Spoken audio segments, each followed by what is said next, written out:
Le jour de mon divorce, j'ai hérité d'un empire mondial de plusieurs milliards. Mon ex-mari, affichant une arrogance sans borne avec sa maîtresse lors d'un grand entretien, a été anéanti en me découvrant à la place d'honneur. Sa chute fut aussi brutale que spectaculaire. Je passe un entretien pour un poste de cadre dirigeant dans une multinationale aujourd'hui. Contrairement à toi, je monte vers le sommet. Ne regrette rien maintenant que je t'ai quitté. Cette voix impitoyable résonna cruellement devant le tribunal de Paris, porté par le vent sec de la ville. C'était une déclaration d'une brutalité inimaginable de la part de l'homme avec qui elle avait partagé 22 ans de mariage. Accrochée à son bras, une jeune femme glamour riait avec lui, le regard posé sur elle comme s'il s'agissait d'un simple caillou sur le bord de la route. Mais à cet instant, il n'en avait absolument aucune idée. Il ne se rendait pas compte que, dans quelques heures à peine, il goûterait au désespoir le plus atroce de son existence. Il n'avait aucune idée de ce qu'il venait de rejeter, ni du prix terrifiant qu'il paierait pour son arrogance. Sous un ciel bleu et sans nuages, un matin de semaine, Éléonore Beaumont regardait fixement l'homme et la femme devant elle. Elle venait de remettre un document au greffier. C'était l'acte de divorce qui mettait officiellement fin à ses 22 ans de mariage. Au moment où le greffier avait accepté machinalement le document, quelque chose en Éléonore avait tiré le rideau en silence. Mais son désormais ex-mari, Hubert Valence, agissait comme s'il venait de gagner au loto. Son visage rayonnait, comme s'il s'était libéré d'un fardeau pesant qu'il portait depuis des décennies. Enlacée joyeusement à son bras se tenait Chloé Mercier, l'ancienne subordonnée d'Hubert. Hubert portait un costume de créateur sur mesure, flambant neuf, acheté spécialement pour l'entretien de direction auquel il se rendait ensuite. Son visage affichait une supériorité insolente et une arrogance sans borne. « Je suis enfin libre. Penser que j'aurais pu rester toute ma vie avec une femme aussi banale et vide que toi m'étouffait, ricana Hubert. » Ces mots ne contenaient aucune hésitation, ni le moindre respect pour les décennies passées ensemble. Il la dévisagea de haut en bas avec un profond dégoût. Durant leurs 22 années de vie commune, lorsqu'Hubert avait subi une baisse de salaire après avoir changé d'emploi, lorsque sa start-up avait fait faillite et qu'il avait failli sombrer sous les dettes, et lorsque les désastres financiers de sa mère, Béatrice, avaient presque détruit sa famille. C'était Éléonore qui avait travaillé d'arrache-pied dans l'ombre pour tout gérer et le maintenir à flot. Mais aux yeux d'Hubert, aucun des efforts désespérés d'Éléonore n'avait de valeur. Tu n'avais vraiment rien à offrir. Tu t'es contenté de t'accrocher à mon salaire et de respirer l'air de ma maison. Être femme au foyer est un rôle bien confortable pour un parasite. Voyons maintenant comment tu vas faire pour gagner ta vie par toi-même. Les mots qu'il lui lança étaient aussi froids et tranchants que des éclats de glace. Chloé caressa délibérément le bras d'Hubert et laissa échapper un rire aigu. Oh, Madame Valence. Je veux dire, ex-Madame Valence, allez-vous vous en sortir toute seule? C'est tellement triste de se faire jeter à la rue quand on ne sait rien faire de ses 10 doigts. Maïs Hubert est entièrement à moi maintenant, alors s'il vous plaît, abandonnez. Les paroles de Chloé étaient empreintes d'une supériorité évidente et d'une malice non dissimulée. Elle exhalait l'assurance inébranlable de celle qui avait utilisé sa jeunesse et sa beauté pour crier victoire. Le triomphe absolu d'avoir volé un homme prospère à une femme d'âge mûr et ordinaire se lisait dans son maquillage lourd et dans toute sa posture. Hubert serra l'épaule de Chloé contre lui et bomba encore plus le torse. J'ai un entretien pour un poste au conseil d'administration d'un immense conglomérat mondial aujourd'hui. Tu comprends? Pas un simple employé, un cadre dirigeant. L'époque où tu vivais paresseusement à mes crochets est révolue. À partir d'aujourd'hui, Chloé et moi allons vivre comme de vrais gagnants. Même après avoir entendu ces mots, Éléonore ne répliqua pas. Elle ne cria pas. Elle ne pleura pas. Et elle ne supplia pas. Elle resta là, dans un silence total, fixant intensément le visage d'Hubert sans même ciller. Sa réaction d'un calme déconcertant sembla irriter profondément Hubert. Son visage se crispa légèrement et il fit claquer sa langue de dépit. « C'est quoi ce regard? Je pensais que tu allais au moins pleurer et supplier un peu, mais tu es vraiment une femme misérable jusqu'au bout. Même si tu te mettais à genoux et pleurais toutes les larmes de ton corps en ce moment même, je ne reviendrai jamais vers toi. Jamais. Bref. Amuse-toi bien à mener une vie pathétique et misérable toute seule. » Hubert cracha ces mots, détourna le regard comme si elle était indigne de son attention, et tourna les talons. Éléonore baissa les yeux un court instant. Elle prit une légère inspiration, puis adressa un signe de tête discret et silencieux. Adieu, Hubert. C'était un adieu totalement dénué d'émotion, purement transactionnel. Il portait le détachement glacial que l'on accorderait à un parfait inconnu. Hubert ricana, prit Chloé par la taille et commença à s'éloigner. Ennuyeuse et banale jusqu'au bout. Allons-y, Chloé. Oui, bonne chance pour ton entretien, Hubert. Sans même prendre la peine de les regarder partir, Éléonore leva la tête et marcha dans la direction opposée. Garée discrètement le long de la rue, à l'extérieur du tribunal, se tenait une imposante déesse cette crossback noire blindée. Sa carrosserie étincelante et massive dégageait une présence imposante qui détonnait complètement dans le paysage parisien quotidien. Alors qu'Éléonore s'approchait sans hésiter, un chauffeur en uniforme impeccable sortit rapidement pour lui ouvrir respectueusement la portière arrière. Hubert remarqua cette scène étrange et s'arrêta net, un air de confusion traversant son visage. « Et, c'est quoi cette voiture ? Pour qui elle se prend à se faire raccompagner de la sorte ?» Éléonore ne se retourna pas à sa question, gardant le dos parfaitement droit. Elle se glissa silencieusement à l'intérieur du véhicule de luxe. La lourde portière blindée se referma sans un bruit. À l'intérieur, le bruit de la rue disparut, remplacé par un silence profond. Elle s'enfonça confortablement dans le siège en cuir haut de gamme. Assise à côté d'elle se trouvait une femme à l'allure intellectuelle, vêtue d'un costume gris impeccable. C'était Évelyne Perrin, l'avocate principale de la famille Beaumont. Maître Perrin leva les yeux de l'épais dossier posé sur ses genoux et regarda doucement Éléonore. Tout s'est déroulé comme prévu aujourd'hui, mademoiselle Beaumont. Éléonore hocha légèrement la tête et tourna son regard vers la vitre. À travers le verre fortement teinté, elle pouvait voir Hubert qui fixait toujours la voiture avec une expression déconcertée. Mais pour Éléonore, il avait l'air presque comique. Il n'y avait pas de tristesse, pas d'attachement persistant, pas même de colère dans son cœur. Il n'y avait que le fait indéniable qu'elle avait officiellement effacé de son avenir un homme qui l'avait méprisé. « C'est enfin fini », murmura doucement Éléonore. Maître Perrin hocha profondément la tête. « Oui, tout se déroule sans accroc selon vos instructions.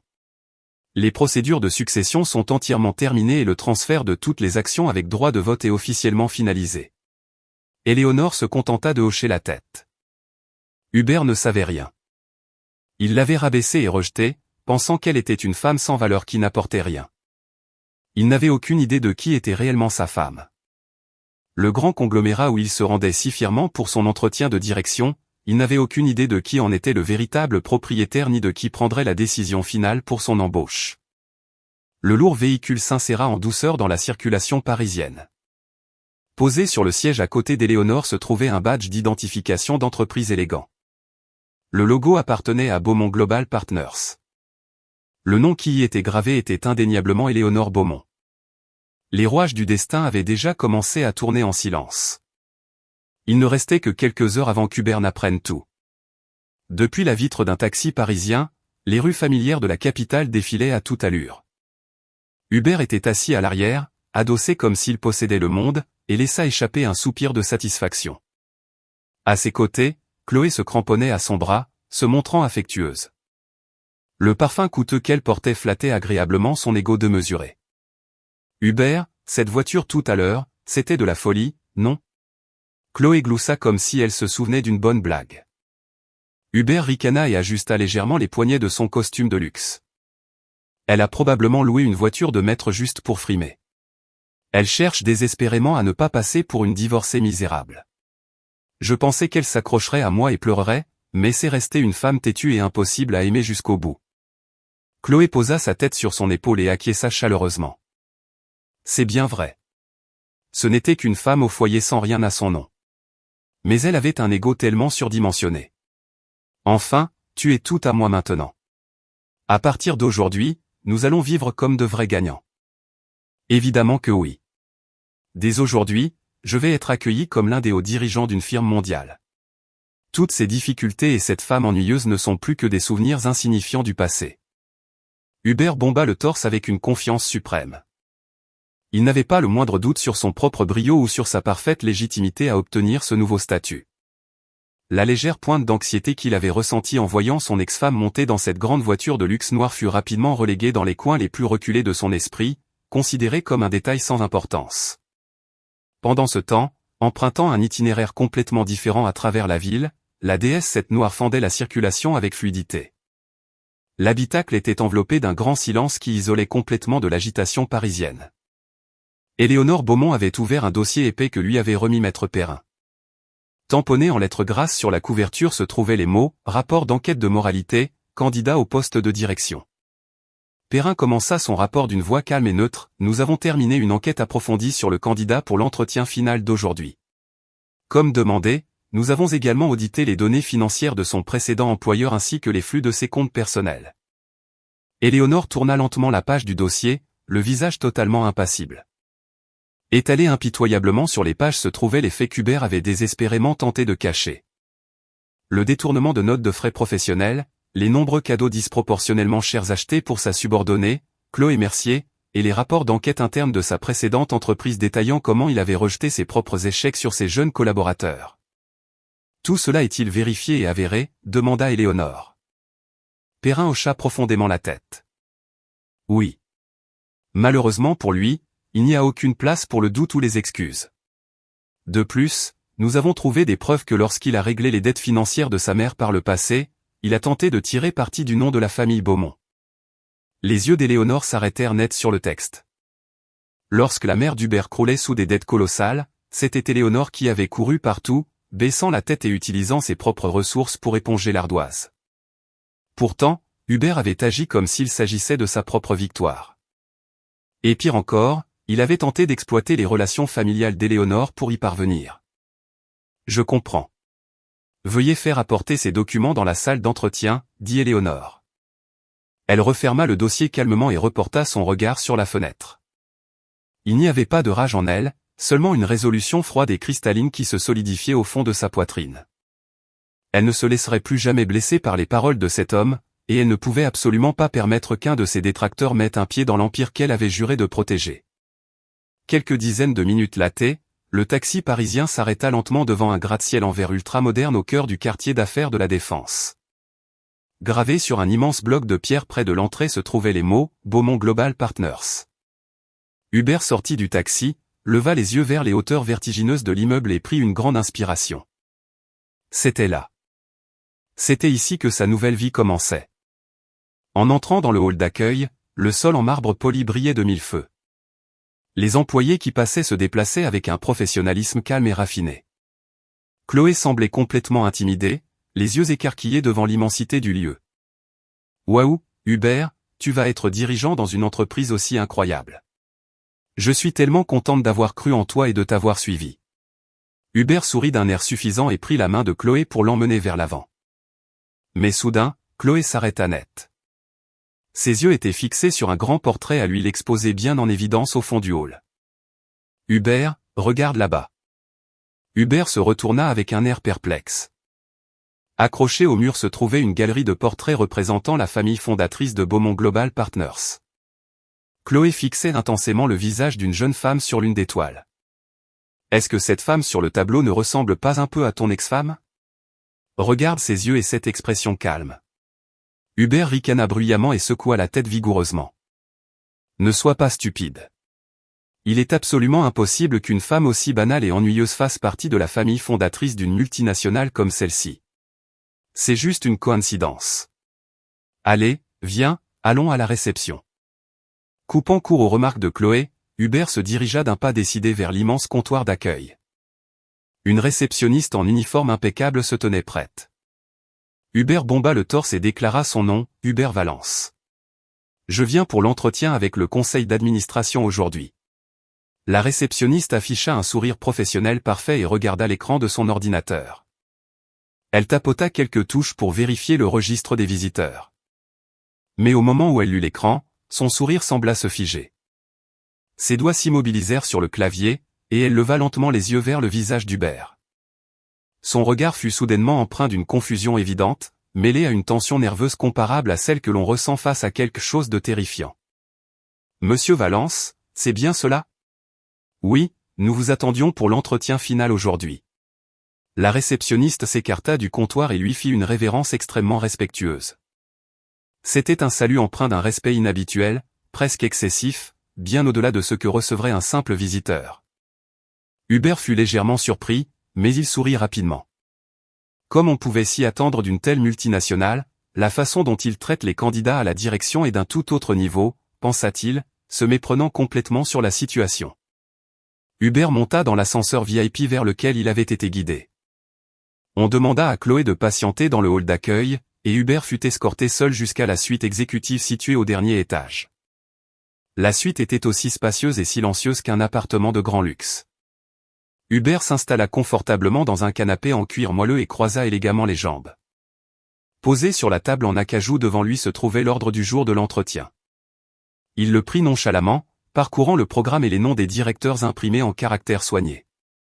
Mais au moment où ses yeux tombèrent sur la toute dernière ligne du document, son cœur rata un battement et sa gorge se serra.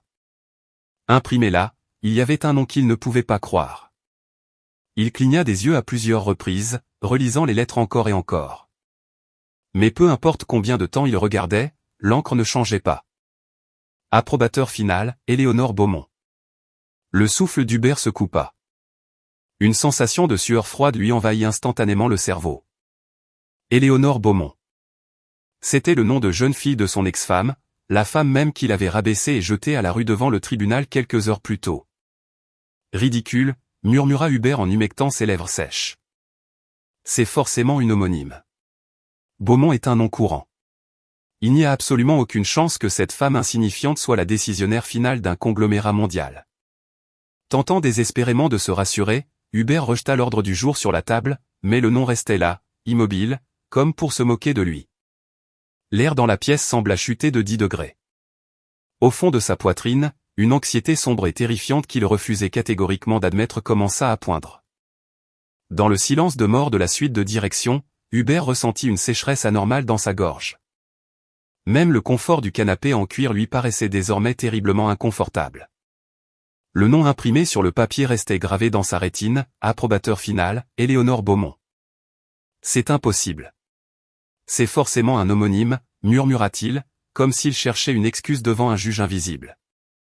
Il n'y avait aucun moyen que cette femme ordinaire et effacée soit membre du conseil d'administration d'un géant de l'industrie. Elle n'était qu'une femme au foyer qui avait dépendu entièrement de son salaire pour survivre jusqu'à ce matin même. Hubert força un sourire et réajusta vigoureusement sa cravate. C'est exact. Je fais partie de l'élite. Il n'y a pas lieu de céder à une paranoïa inutile. Au moment même où il se disait cela, les lourdes doubles portes s'ouvrirent doucement après un coup frappé discret.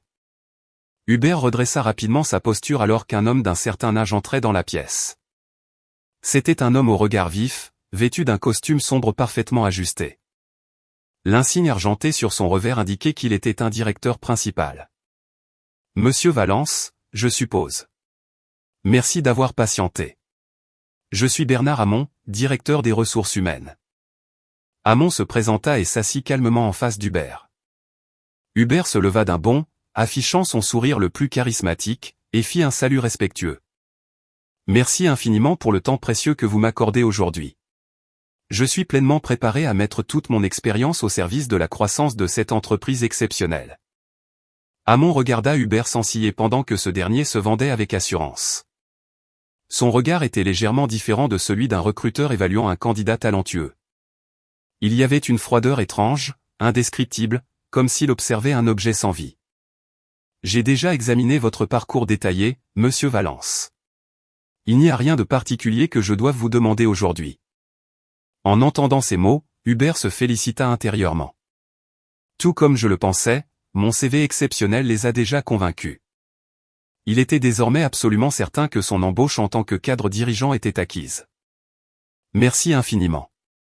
Je m'engage à dépasser vos attentes. En réalité, pas plus tard qu'aujourd'hui, j'ai complètement coupé les ponts avec mon passé dépassé, ajouta Hubert, se penchant en avant pour se mettre encore plus en valeur. Les fardeaux inutiles et les relations improductives doivent être éliminés. Pour atteindre de nouveaux sommets, il faut voyager léger.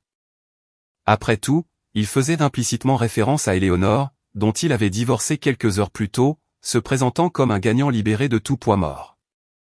En réponse, Hamon cligna lentement des yeux. Je vois. Les relations inutiles doivent être éliminées. C'est une perspective tout à fait fascinante. Le ton de la voix de Hamon descendit d'un ton. L'air dans la pièce devint soudainement glacial et tranchant. Hubert ressentit une pointe de panique, se demandant s'il avait commis une erreur. Monsieur Valence, Beaumont Global Partners subit actuellement une restructuration majeure sous la direction de notre nouvelle présidence. Notre actionnaire majoritaire, qui a officiellement pris le contrôle aujourd'hui, a dit exactement la même chose que vous à l'instant. L'actionnaire majoritaire ? Demanda Hubert, la voix légèrement tremblante. Hamon hocha lentement la tête, gardant les yeux fixés sur le dossier qu'il tenait. Oui. Elle a déclaré que les personnes en qui l'on ne peut pas avoir confiance n'ont pas leur place dans l'avenir de notre direction. C'est précisément pour cela qu'elle s'est débarrassée d'un énorme fardeau inutile aujourd'hui même. La tournure étrange des paroles de Hamon fit ressurgir l'anxiété dans la poitrine d'Hubert. Débarrassée d'un fardeau inutile aujourd'hui.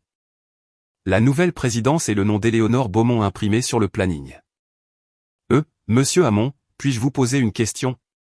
La voix d'Hubert tremblait plus qu'il ne voulait l'admettre.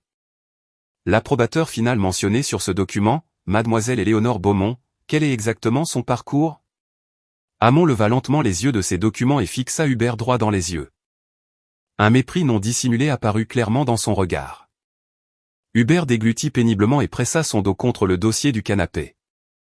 Elle est la nièce d'Arthur Beaumont, le fondateur de Beaumont Global. À compter d'aujourd'hui, elle a finalisé la succession de tous ses actifs et de ses actions avec droit de vote. Un signal d'alarme retentit violemment dans la tête d'Hubert. Arthur Beaumont. Il connaissait parfaitement ce nom. C'était l'oncle dont Éléonore avait discrètement assisté aux funérailles il y a des années. Mais Éléonore avait seulement dit qu'il s'agissait d'un parent éloigné. Hubert avait toujours pensé qu'il n'était qu'une famille ordinaire, modeste, sans aucun patrimoine. Non, c'est impossible. Une sueur froide coula sur le front d'Hubert. Sa respiration devint saccadée, et il sentit le sang quitter rapidement l'extrémité de ses doigts. Ce n'était pas une coïncidence. La femme qu'il avait rabaissée, celle qu'il pensait n'avoir rien. Monsieur Hamon, il doit y avoir une erreur. C'est juste une femme au foyer qui... Hamon coupa froidement la tentative de sauvetage d'Hubert. Monsieur Valence, vous ne semblez pas comprendre votre situation ici. L'entretien d'aujourd'hui n'est pas destiné à évaluer vos compétences. Hamon posa lourdement un autre dossier épais sur la table. Écrit en lettres grasses sur la couverture se trouvait « Rapport d'enquête de crédit et de moralité ». Veuillez patienter un instant jusqu'à l'arrivée de notre présidente. Au moment même où Hamon prononça ces mots, le claquement régulier et rythmé de talons résonna dans le couloir à l'extérieur de la suite. Les pas étaient assurés, sans hésitation, et se dirigeaient droit vers cette pièce. Le cœur d'Hubert commença à battre la chamade.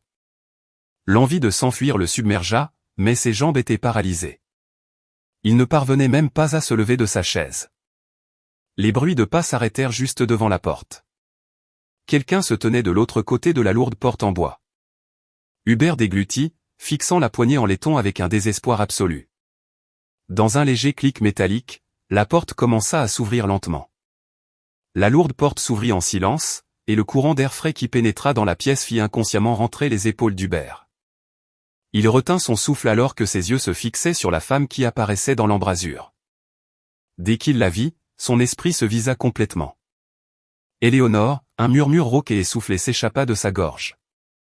Se tenant là se trouvait l'ex-femme qu'il avait méprisée devant le tribunal quelques heures plus tôt. Mais son aura était totalement différente de celle de la femme qu'Hubert avait connue pendant 22 ans. Éléonore portait un tailleur pantalon noir sur mesure d'une élégance rare. Sa posture était parfaitement droite, sa présence impériale. Toute trace de la femme effacée et fragile qui baissait les yeux et subissait ses abus verbaux avait disparu. Son visage était un masque de tranquillité glaciale, ne montrant aucune émotion. Pas à pas, Éléonore entra dans la pièce. Le claquement net de ses talons résonnait froidement dans la suite silencieuse. Dès qu'elle entra, le directeur des ressources humaines, Hamon, se leva d'un bond. Il se tint au garde à vous, la saluant avec un immense respect. Mademoiselle Beaumont, nous vous attendions. Le ton qu'utilisait Hamon était totalement différent de la voix glaciale qu'il avait adressée à Hubert. Il était empreint d'une loyauté absolue et d'une profonde révérence. Hubert regarda alternativement Hamon et Éléonore, les yeux écarquillés comme s'il hallucinait. Monsieur Hamon, de quoi parlez-vous ? C'est mon ex-femme. C'est juste la femme que j'ai quittée ce matin après qu'elle m'a supplié à genoux. Hubert se leva précipitamment, un rire nerveux et désespéré s'échappant de ses lèvres alors qu'il tentait d'expliquer la situation. Mais Hamon ignora complètement Hubert. Il guida respectueusement Éléonore vers le fauteuil en cuir le plus imposant au centre de la pièce. Sans accorder le moindre regard à Hubert, Éléonore s'assit avec grâce. Son attitude détachée donnait l'impression qu'elle exerçait le pouvoir dans cette pièce depuis des décennies. Ce n'est qu'alors que Hamon tourna un regard glacial vers Hubert. « Monsieur Valence, surveillez votre langage. Vous êtes en présence de mademoiselle Éléonore Beaumont, actionnaire majoritaire et présidente du conseil d'administration de Beaumont Global Partners. » Au moment où ces mots parvinrent à ses oreilles, les genoux d'Hubert faillirent se dérober. L'actionnaire majoritaire, l'autorité suprême de Beaumont Global. La pièce se mit à tourner violemment autour de lui, et il eut la sensation terrifiante que le sol se dérobait sous ses pieds. C'est une blague, n'est-ce pas? Une voix brisée et pathétique s'échappa des lèvres d'Hubert. C'était trop absurde. Cela ne pouvait pas être réel.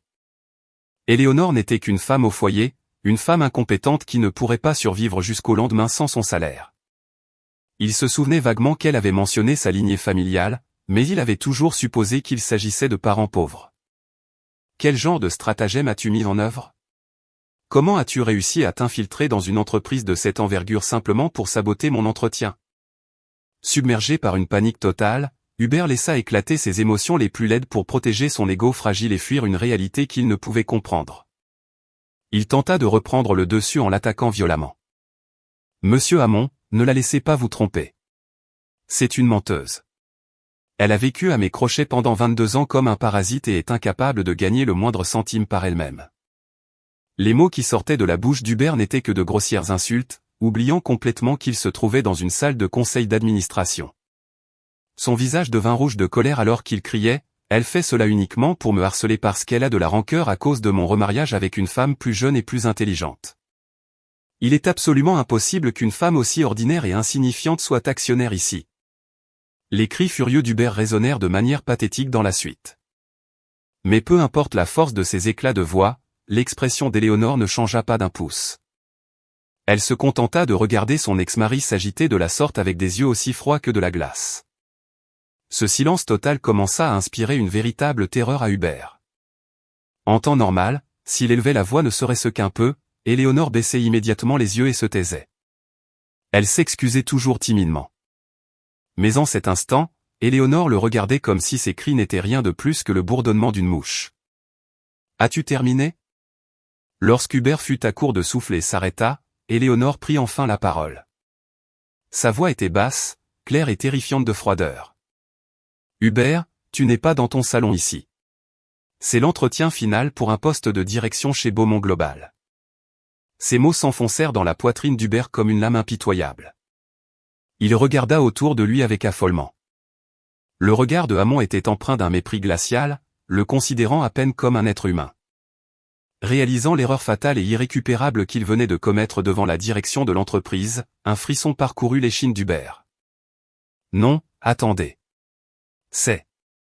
Il tenta de se rétracter, mais il ne trouva aucun mot. Ses genoux tremblaient si violemment qu'il dut se retenir au canapé pour ne pas s'effondrer. La voix dans sa tête continuait de hurler pour nier l'évidence. Mais alors qu'Éléonore ouvrait calmement le dossier posé sur la table, les mouvements précis de ses mains dégageaient l'aura indéniable d'une autorité absolue. Elle prit un stylo plume de valeur et apposa une petite marque sur le bord du document. C'était l'attitude raffinée d'une dirigeante d'élite, une facette d'elle qu'il n'avait jamais vue auparavant. Éléonore fit glisser doucement le dossier intitulé « Rapport d'enquête de crédit et de moralité » vers elle. « Tout à l'heure, tu m'as qualifié de femme incompétente et insignifiante, » dit Éléonore, ses yeux parcourant la première page. Un parasite qui ne pouvait pas s'en sortir sans tes revenus. Elle leva lentement les yeux, son regard le transperçant de part en part. Eh bien, jetons un coup d'œil approfondi ici même pour voir à quel point tu es un homme brillant et précieux. La réponse aux 22 années de silence qu'elle avait enduré brûlait comme une flamme bleue et froide au fond de ses yeux. Un gémissement pathétique s'échappa de la gorge d'Hubert. La montagne de mensonges, de vanité et de dérives financières qu'il avait si désespérément cachées toute sa vie était sur le point d'être réduite à néant par la femme même qu'il avait toujours considérée comme inférieure. Dans l'atmosphère étouffante de la suite, le visage d'Hubert devint cramoisi. Sa terreur et sa confusion dépassèrent leur point de rupture, se transformant en une rage défensive grotesque. Il refusait absolument d'accepter la réalité selon laquelle la femme qu'il avait traitée comme une moins que rien se tenait si haut au-dessus de lui. Il frappa du poing sur la table en acajou et se leva brusquement du canapé. « Tu m'as piégé. Tu m'as menti pendant tout ce temps. » Le hurlement d'Hubert résonna douloureusement dans la pièce silencieuse. Il fixa Éléonore avec des yeux injectés de sang, pointant un doigt tremblant vers elle. « Tu as caché le fait que tu venais d'une famille riche et tu t'es contenté de te moquer de moi pendant que je luttais. Pendant que j'étais sur le terrain à cracher du sang tous les jours pour travailler, tu étais assise bien haut, à me regarder échouer. » Tout ce qui sortait de sa bouche était un délire de victimisation, soigneusement réécrit pour servir son propre récit. Éléonore ne dit rien. Elle se contenta d'observer sa perte de contrôle en silence. Ce silence fit croire foolishly à Hubert qu'il avait le dessus, qu'elle ne pouvait pas répliquer parce qu'il avait raison. Enhardi par son propre délire, et passa agressivement à l'attaque.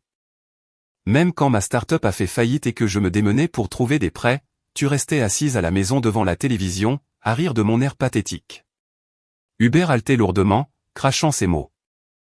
Et quand ma mère souffrait, presque à l'article de la mort à cause de ses dettes, tu as prétendu que tu n'avais rien et tu n'as même pas essayé d'offrir un centime.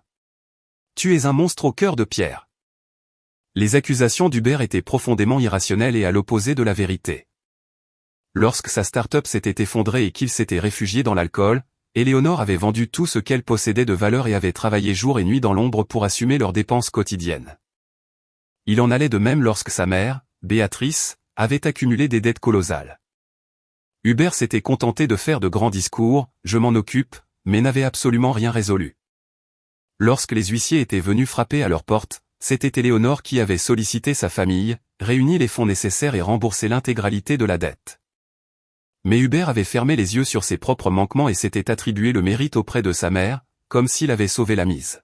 « Vous avez entendu cela, monsieur Hamon ?» Hubert se tourna vers le directeur des ressources humaines avec des yeux implorants. « Vous voyez à quel point cette femme est terrifiante ? Garder une déséquilibrée pareille à la tête de l'entreprise est bien trop dangereux. Elle a regardé son propre mari souffrir pendant 22 ans sans rien faire. » Hubert tentait désespérément de se faire passer pour la victime absolue. Il pensait que s'il parvenait à convaincre Hamon qu'Éléonore était froide, calculatrice et défaillante sur le plan humain, Hamon prendrait son parti. Mais l'expression de Hamon ne scia pas. Il continua simplement à fixer Hubert avec un regard glacial, comme s'il observait un clown pathétique. « Monsieur Valence, il semble que vous ne compreniez vraiment pas votre situation, » dit calmement Hamon, sa voix coupant net les élucubrations d'Hubert. Hubert se figea, les mots s'éteignant dans sa gorge. « Vous êtes actuellement en train de proférer des insultes infondées à l'encontre de l'actionnaire majoritaire de ce groupe. Dois-je interpréter cela comme un retrait officiel de votre candidature pour ce poste ?» Hubert paniqua et secoua la tête vigoureusement. « Non, je vous dis juste la vérité. J'essaie de la démasquer pour le bien de cette entreprise, » sa voix s'éteignant dans un murmure pathétique. Le regard de Hamon montrait clairement qu'il ne croyait pas un seul mot de ce qu'Hubert disait. La pièce semblait se rétrécir, l'air se raréfiant de seconde en seconde. Éléonore laissa échapper un soupir lent et silencieux et prit enfin la parole. « Tu ne voyais vraiment rien du tout, n'est-ce pas ?» Sa voix ne tremblait pas de colère. Elle était terrifiante de calme. Hubert tressaillit et tourna lentement la tête vers elle. « Si tu veux vraiment croire que je suis un monstre au cœur de pierre et que tu es l'unique victime tragique de tes propres épreuves, tu es libre de le faire. » Éléonore suivit doucement le contour du dossier du bout de ses doigts soignés. « Voyons voir de quoi tes efforts à cracher du sang l'étaient réellement faits. » Les yeux d'Éléonore se plissèrent. Il n'y avait plus aucune trace de l'épouse chaleureuse qu'elle avait été, seulement le regard acéré d'une présidente de fer protégeant son empire. « Tu as utilisé les 22 années de mon silence comme une arme pour m'attaquer. Tu t'es persuadé que parce que je ne t'avais pas dit la vérité, tu étais la victime d'une grande tromperie. » Elle ouvrit le dossier devant elle. Le bruit du papier froissé résonna nettement. « Alors, comment comptes-tu expliquer ce que toi, tu m'as caché ?» Le cœur d'Hubert rata un battement. Une sueur froide lui coula le long de la colonne vertébrale. Ce qu'il avait caché ? De quoi parlait-elle ? « Gilles, je ne t'ai rien caché du tout, » tenta de répliquer Hubert, mais sa voix se brisa à mi-chemin. Le texte imprimé sur le rapport d'enquête devant Éléonore lui sauta aux yeux. « Arrêtons les mensonges, » dit Éléonore, faisant glisser la première page du rapport en douceur sur la table jusqu'à ce qu'elle s'arrête juste devant lui. Au moment où Hubert vit le texte, le sang se retira complètement de son visage. Sa respiration se fit courte et sa vue commença à se troubler. Soigneusement documentée sur cette simple feuille de papier se trouvait la vérité qu'il avait désespérément juré d'emporter dans sa tombe. Les mensonges qu'il avait entretenus pour se frayer un chemin vers un poste de direction étaient tous exposés au grand jour. Hubert tendit une main tremblante pour saisir le papier, mais ses doigts refusaient de lui obéir.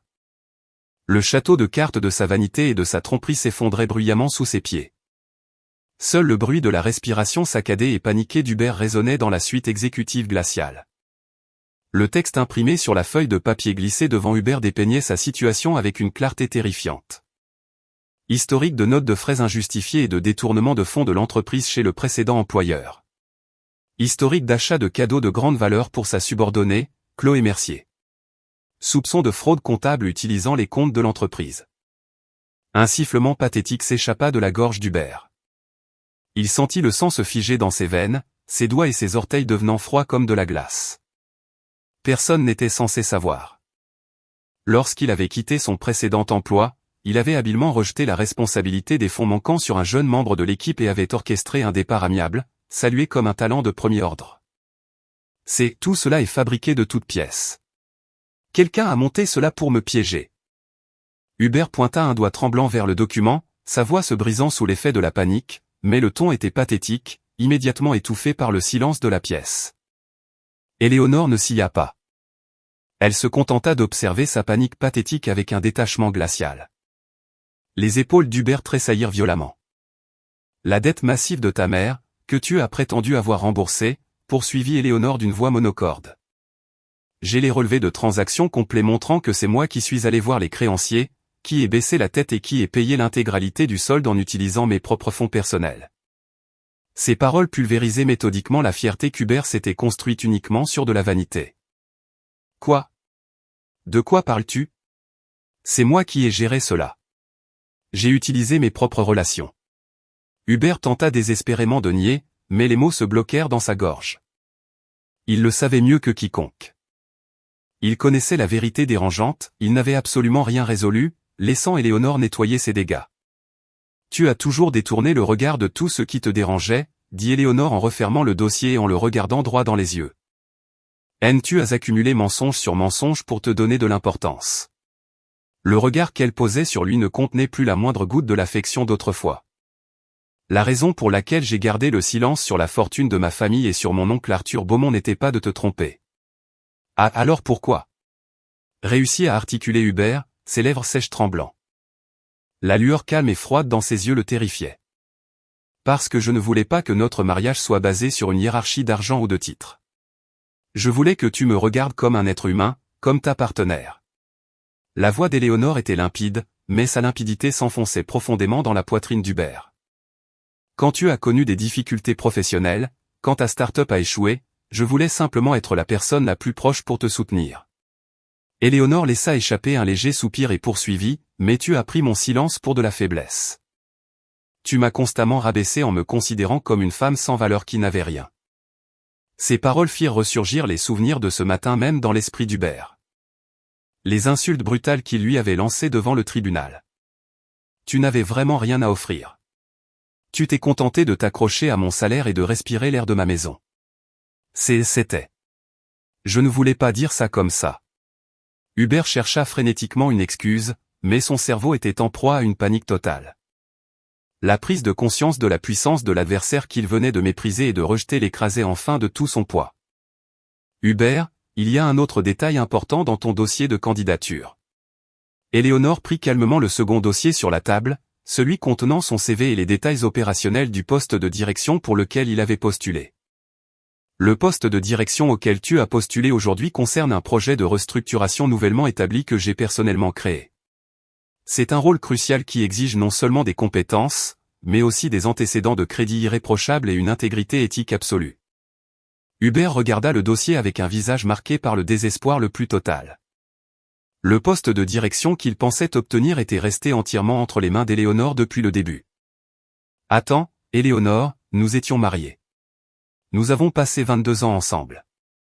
Il te reste forcément un peu d'empathie pour moi. Hubert abandonna sa fierté dérisoire et commença à supplier de manière indigne. La sueur coulait sur son front comme une cascade, trempant le col de son costume de luxe neuf. J'ai eu tort. J'ai été un idiot. S'il te plaît, donne-moi simplement ce travail. Donne-moi juste une chance. Ses cris désespérés résonnaient douloureusement dans la suite glaciale, mais l'expression d'Éléonore ne vacilla pas une seconde. Elle se contenta de le fixer comme une statue de glace. Nous étions mariés jusqu'à il y a quelques heures. Tu m'as complètement exclu de ta vie devant le tribunal. Tu t'en souviens. Ces mots brisèrent impitoyablement le dernier espoir d'Hubert. Il s'accrocha au dossier du canapé, luttant désespérément contre l'envie de s'effondrer sur le sol. La femme en face de lui n'était plus l'épouse docile qu'il connaissait. Elle était l'autorité absolue qui tenait toute sa vie entre ses mains. L'air dans la pièce semblait si lourd et si froid qu'il ne pouvait plus respirer. Chloé.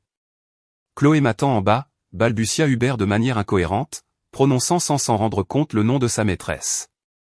Qu'est-ce que je suis censé lui dire? Je lui ai promis que je serais cadre dirigeant. Elle ne m'a suivi que parce que j'étais un gagnant. Hubert était brisé par ses propres paroles pathétiques.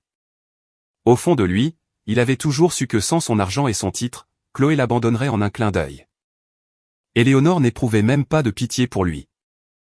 Ce poste de direction n'est pas la seule chose que tu vas perdre. Tu vas voir exactement comment les mensonges que tu as racontés pour nourrir ta vanité vont te détruire.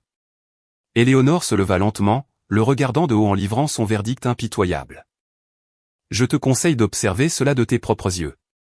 Hubert s'effondra contre le canapé, tremblant de tous ses membres.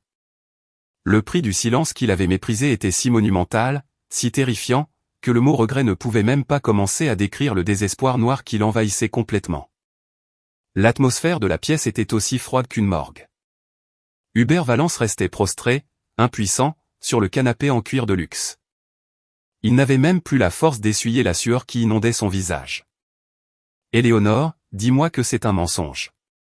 Nous dînions ensemble hier soir encore, plaida-t-il, la voix chevrotante, tentant désespérément de se raccrocher à leur ancienne normalité. Quelques heures plus tôt, il se croyait le maître absolu de cette femme. Mais Éléonore se contenta de secouer légèrement la tête, le regard toujours aussi glacial. Cette normalité était une illusion que je m'efforçais de maintenir. Je te soutenais simplement pour que tu ne t'effondres pas, sa voix ne véhiculait absolument aucune émotion, et un abîme infini de détresse s'ouvrit dans la poitrine d'Hubert. À ce moment, le directeur des ressources humaines, Hamon, qui s'était tenu silencieux à proximité, fit un pas en avant. Monsieur Valence, avez-vous fini de parler? Car si c'est le cas, j'ai une communication officielle de l'entreprise à vous transmettre. Hamon tapota machinalement sa tablette. Un signal sonore retentit alors que l'écran s'allumait. Selon les protocoles de recrutement de Beaumont Global, si une fraude grave sur le CV est découverte, nous sommes tenus de contacter le précédent employeur du candidat pour vérifier les faits. La tête d'Hubert se redressa brusquement. Mon précédent employeur. Vous les avez contactés sans mon autorisation? Il tenta de se lever dans un élan de panique, mais ses jambes se dérobèrent et il retomba lourdement sur les coussins. Hamon poursuivit son compte rendu d'une voix monocorde et professionnelle. Oui, je viens de m'entretenir directement avec le président de la société que vous avez récemment quittée. Lorsque je lui ai fourni les preuves de vos détournements de fonds au sein de l'entreprise, il a été profondément choqué. Les paroles de Hamon étaient une condamnation à mort. Hubert avait été absolument certain d'avoir réussi à faire accuser son collaborateur et d'être parti sans encombre, avec la réputation d'un professionnel de premier plan. Leur entreprise met immédiatement en place un comité d'enquête interne. En fonction du montant total des préjudices financiers, ils ont déclaré être pleinement disposés à porter plainte auprès de la police de Paris. La police. Toute trace de couleur disparut du visage d'Hubert. Si le détournement de fonds était rendu public, sa vie était finie. Il serait poursuivi en justice pour dommages-intérêts, sa réputation sociale serait anéantie, et l'idée d'un poste de direction s'envolerait à jamais. Il ne pourrait même plus trouver un emploi de base. Attendez, monsieur Hamon, s'il vous plaît. Vous ne pouvez pas faire ça. Je n'ai pas l'argent pour les rembourser. Je vous en supplie, gardons cela confidentiel. Hubert oublia toute dignité, joignant les mains pour supplier Hamon. Puis il se tourna vers son ex-femme. Éléonore, dis-lui. Si je vais en prison, cela ruinera ta réputation aussi. Dans sa panique, Hubert tentait inconsciemment de s'appuyer à nouveau sur Éléonore. Chaque fois qu'il avait des ennuis, son épouse effacée avait toujours agi dans l'ombre pour le sauver. Mais Éléonore répondit froidement, « En quoi cela ruinerait-il ma réputation ? À dater d'aujourd'hui, nous sommes de parfaits étrangers. » Avec cette seule phrase, Hubert comprit enfin la réalité de sa situation. Le bouclier invisible qui avait protégé sa vie n'existait plus, et il l'avait brisé de ses propres mains. De plus, votre ancien employeur n'est pas le seul dont vous devez vous soucier, dit Éléonore en faisant glisser son smartphone sur la table. Un court message s'affichait sur l'écran. L'expéditeur était Béatrice Valence, la mère d'Hubert. Éléonore, je suis tellement désolé. Je vais faire entendre raison à Hubert. Les yeux d'Hubert s'écarquillèrent de terreur. Maman. Pourquoi ma mère t'adresse-t-elle des excuses? J'ai reçu un appel affolé de Béatrice il y a peu de temps. Il semble que la nouvelle de ma prise de fonction en tant que présidente de Beaumont Global soit parvenue à ta famille élargie. Éléonore regarda calmement l'écran. Ta mère savait tout. Elle savait que c'était moi qui avais remboursé sa dette, et non toi. Quoi? Un son étouffé s'échappa de la bouche d'Hubert. Pensais-tu honnêtement qu'elle ne savait pas que tu mentais effrontément? Elle a simplement fait semblant de te croire pour ne pas blesser l'ego de son fils adoré. Quelque chose se brisa définitivement dans le cerveau d'Hubert. Même sa mère savait qu'il était un imposteur. Elle avait simplement fait semblant d'être dupe. Mais dès que j'ai pris la direction de cette entreprise, Béatrice a changé de ton. Elle a pleuré et s'est excusée, disant qu'elle ne pouvait plus te couvrir, dit Éléonore, coupant court à la dernière issue de ce cours d'Hubert. Sa carrière, sa crédibilité, le respect de sa famille. Le grand édifice de mensonges qu'il avait passé sa vie à entretenir venait d'être violemment détruit. Pendant ce temps, dans l'immense hall d'accueil de Beaumont Global, Chloé Mercier ne parvenait plus à masquer son agacement. Assise sur un canapé coûteux, elle consultait sans cesse l'heure sur son téléphone. Il prend un temps infini. Est-ce que les entretiens de direction durent vraiment aussi longtemps, boudait Chloé avec frustration. Regarder les employés élégants et dynamiques passer devant elle lui inspirait une anxiété sourde. Elle leva les yeux et son regard croisa à nouveau le grand portrait.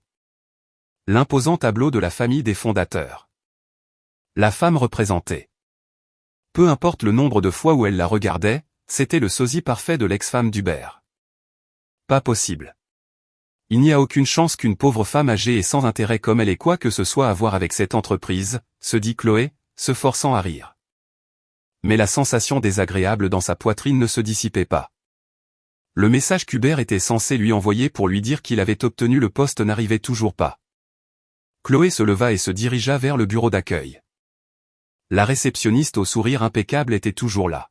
« Excusez-moi, je suis avec Hubert Valence. » Son entretien n'est toujours pas terminé, demandait Chloé d'un ton supérieur. La réceptionniste s'inclina poliment. « Je suis navré, madame. Nous ne suivons pas le déroulement des entretiens de direction d'ici. Cependant, aujourd'hui comporte un processus d'approbation très spécifique, j'imagine donc que cela peut prendre un certain temps. » Un processus d'approbation spécifique. Chloé pencha la tête, confuse. Les entretiens de direction avaient-ils des procédures bizarres? Oui. Aujourd'hui, l'actionnaire majoritaire du groupe mondial mène les entretiens en personne. À ces mots prononcés sur un ton détaché, Chloé se figea complètement. L'actionnaire majoritaire. De qui s'agit-il? Sa voix tremblait de manière incontrôlable. La réceptionniste désigna avec élégance le grand portrait au fond du hall. Elle est représentée juste là-bas. Un membre de la famille fondatrice. Elle a officiellement pris ses fonctions aujourd'hui. Mademoiselle Éléonore Beaumont. Un choc immense frappa Chloé de plein fouet. Éléonore Beaumont. Il n'y avait aucun doute possible. C'était le nom exact de l'ex-femme qu'elle avait tournée en dérision devant le tribunal ce matin même. Non. Ce n'est pas possible. Toute trace de couleur quitta le visage de Chloé, et elle fit un pas en arrière, le souffle coupé. L'homme qu'elle pensait être son ticket d'or était actuellement jugé par cette femme. La gravité de la situation lui apparut clairement, et son sourire narquois disparut définitivement de son visage. Si cette ex-femme était la patronne absolue de cet empire, cela signifiait qu'Hubert était là-haut en ce moment même, en train de passer un entretien devant elle. Une sueur froide lui coula le long du dos. Le détournement de fonds d'Hubert dans leur ancienne entreprise. Les sacs de créateurs et les bijoux de luxe qu'il lui avait achetés avec de l'argent volé à la société. Si son ex-femme savait tout, Chloé pouvait facilement être poursuivie en justice comme complice. Je m'en vais. Pourquoi devrais-je sombrer avec lui? Les jambes de Chloé se mirent à trembler violemment. Il n'y avait aucune chance qu'Hubert obtienne ce poste de direction. Pire encore, si le détournement de fonds était révélé, il serait un criminel ruiné et criblé de dettes. Le rêve qu'elle caressait quelques minutes plus tôt de devenir l'épouse d'un riche dirigeant lui parut soudainement pathétique et terrifiant. Hubert n'avait plus d'argent, plus de statut et absolument aucun pouvoir pour la protéger. D'une main tremblante, Chloé sortit son téléphone, rechercha le contact d'Hubert et appuya sur « Bloquer ». Tous les appels et messages étaient désormais coupés. Elle adressa un dernier sourire crispé à la réceptionniste. « Gilles, je viens d'avoir une urgence. Je dois y aller. Dites à Hubert Valence que je suis rentré chez moi. » Avant même que la réceptionniste ne puisse répondre, Chloé tourna les talons et s'enfuit du hall à toute vitesse, courant comme si sa vie en dépendait. Hubert était un navire en train de sombrer, et elle n'avait pas l'intention de regarder en arrière. Là-haut, dans la suite de direction étouffante, le téléphone d'Hubert vibra brièvement dans sa poche, mais il n'avait plus la force de le consulter. Éléonore. Non, mademoiselle Beaumont.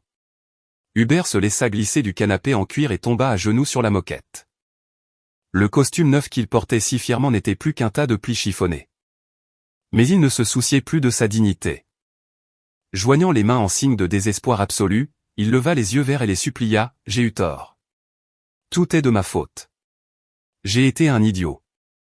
S'il te plaît, empêche mon ancienne entreprise de porter plainte. Je vais changer. Je vais trouver un travail honnête. Donne-moi juste une chance. » Des larmes et des sanglots s'échappèrent d'Hubert alors qu'il suppliait pour sauver sa peau. L'homme qui, quelques heures plus tôt, se vantait de monter vers le sommet du monde avait complètement disparu. Dépouillé de sa fierté et de sa vanité, il ne restait plus qu'une enveloppe humaine pathétique et terrifiée. Mais l'expression d'Éléonore resta aussi froide et immobile qu'un glacier. Que tu trouves un travail honnête n'est pas de mon ressort. Comment un homme qui a anéanti sa propre crédibilité rembourse sa dette envers la société? C'est à la société d'en décider, dit-elle avec la rigueur d'une dirigeante d'entreprise. Hubert redressa la tête, la fixant avec des yeux injectés de sang et suppliant. Nous avons vécu ensemble pendant 22 ans.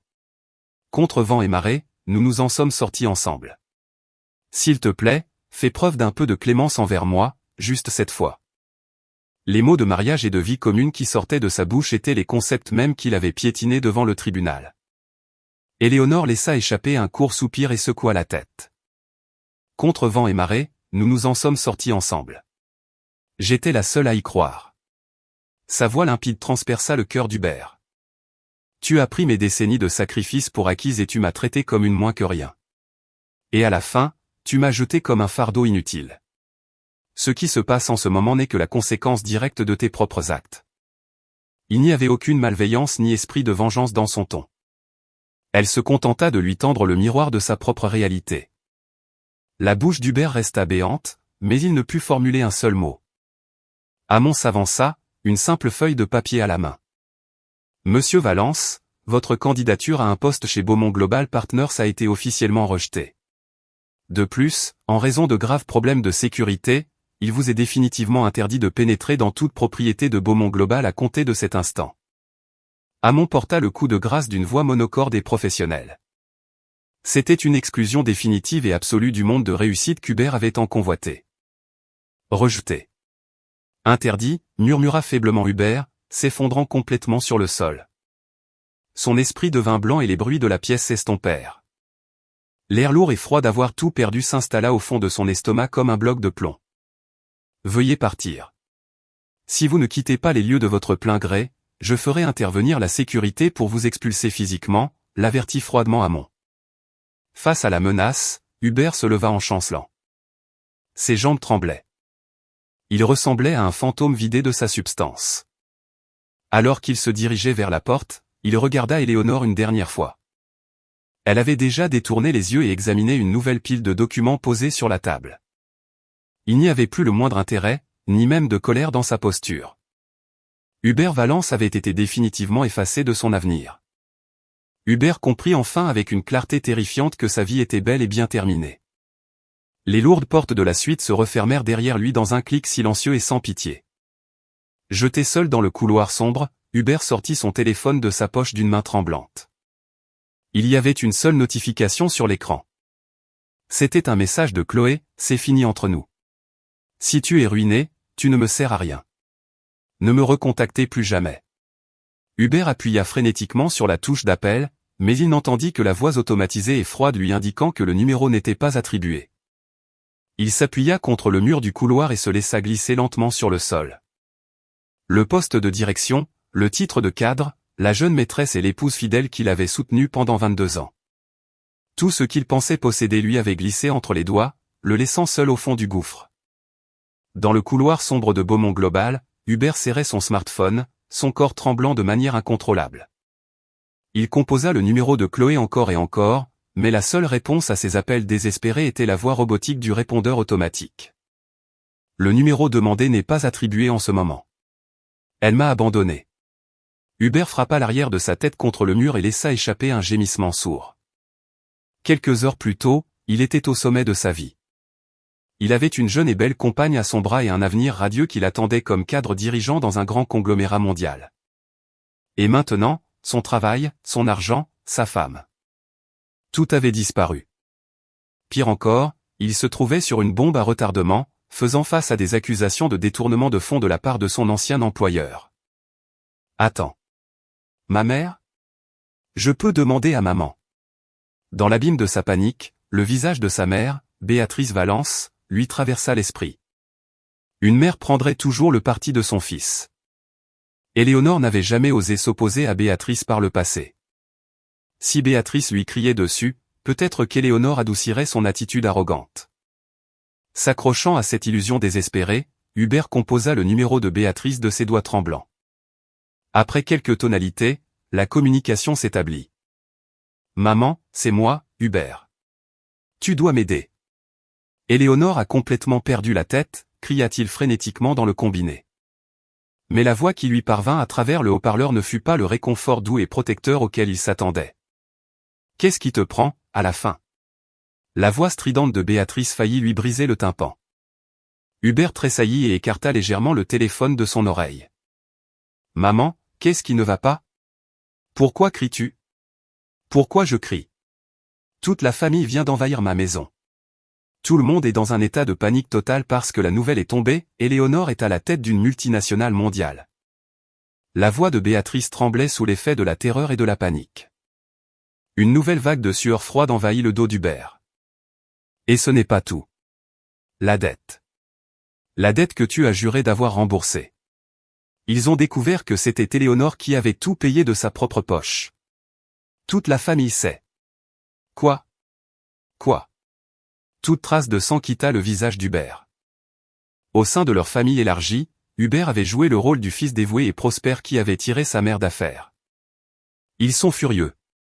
Ils disent que nous les avons escroqués. Ils exigent que je m'excuse pour avoir traité Éléonore comme une pauvre femme au foyer inutile pendant toutes ces années. Béatrice sanglotait de manière hystérique, sa voix résonnant sauvagement à travers le récepteur. Cela n'est arrivé que parce que tu as menti en disant que tu avais payé. Comment suis-je censé vivre maintenant ? Attends, maman. Je ne savais pas non plus. Je n'avais aucune idée qu'Éléonore était milliardaire. Hubert tenta désespérément de se défendre, mais Béatrice ne l'écoutait pas. Je m'en fiche. Tu dois aller t'excuser auprès d'Éléonore à la seconde même. Mets-toi à genoux et supplie-la de te pardonner. Si tu ne le fais pas, toute la famille va me rejeter définitivement. Je ne peux pas. Elle vient de me faire expulser de son immeuble. Et maman. Mon ancienne entreprise est sur le point de me poursuivre pour détournement de fonds. Au moment où Hubert hurla la vérité dans sa panique, le bruit du souffle coupé de Béatrice retentit à l'autre bout du fil. Tu as volé de l'argent à ton entreprise. La voix de Béatrice devint instantanément glaciale et atone. Hubert plaqua sa main sur sa bouche, mais il était trop tard. Je n'arrive pas à y croire. Tu es tombé aussi bas. Tu n'as pas seulement menti sur la dette. tu es un criminel. Non. Non, maman. C'était une erreur. C'est mon subordonné qui l'a fait, et... je m'en fiche.